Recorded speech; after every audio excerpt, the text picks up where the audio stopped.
यांचा भाजप प्रवेश पक्षातील कलहामुळे रखडल्याची माहिती सूत्रांकडून मिळते।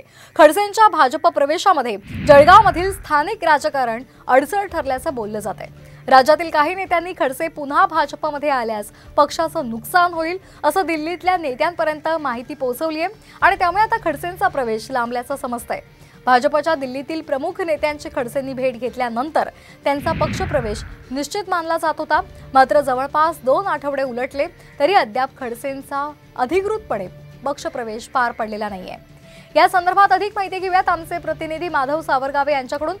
माधव, काय नेमकं स्थानिक राजकारण आहे, तिथला कुठली अडचण ही पक्षप्रवेशासाठी खडसेंसाठी अडचणीची ठरते? श्वेता, गेल्या 2 आठवड्यांपासून एकनाथ खडसे हे भाजपमध्ये येणार अशी चर्चा होती आणि त्या दृष्टीने दररोज एक वेगवेगळे अपडेट येत होते।